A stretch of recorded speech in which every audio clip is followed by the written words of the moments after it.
I've said this a lot. Many of you who've heard me speak before have heard it.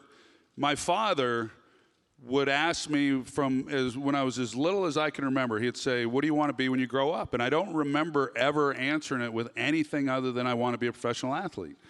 And he would always say, "Well, son, if you want to be a professional athlete, you're going to have to work at it and put in the time. And if you do that, if you're willing to put in the work, you can be anything you want to in life." So that was instilled in me at a young age. And I was fortunate because a lot of boys say that. A lot of kids say, hey, they want to be a professional athlete. My parents said, well, look, I mean, that's a lofty goal, but you need to, they never wanted me to sacrifice education, but they never did throw a wet blanket on my dream of being a professional athlete.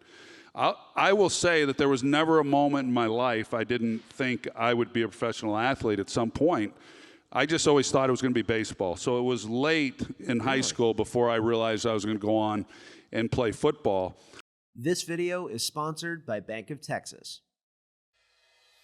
You start each day committed to pursuing better for your employees, clients, and communities. The team at Bank of Texas shares that spirit. We come in every day ready to fuel growth in North Texas and financial success for our clients. Our breadth of services and advice-driven approach allows us to compete nationally. But our deep connection to this community, our community, keeps us focused on being good partners.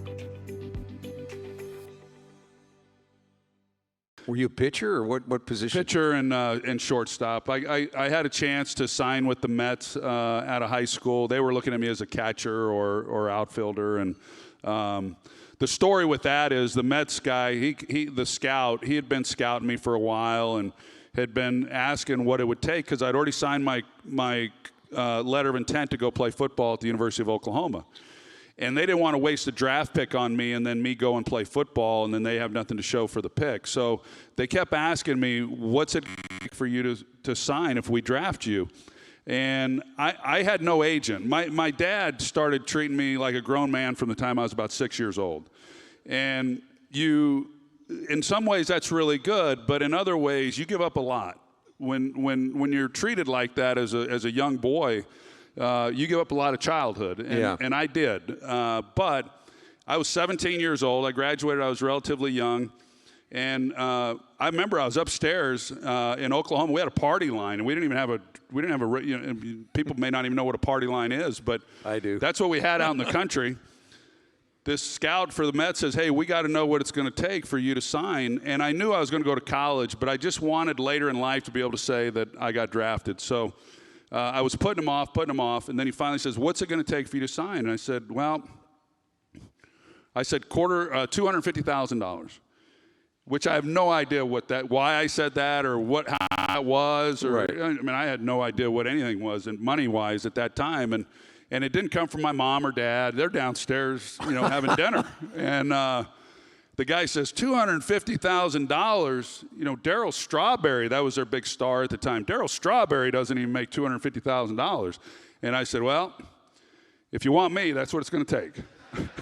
And he said, have a nice career at Oklahoma. And he hung up the phone. And that was it? That was it. And they ended up drafting a kid who, same situation as me, had signed to go to Georgia and play quarterback.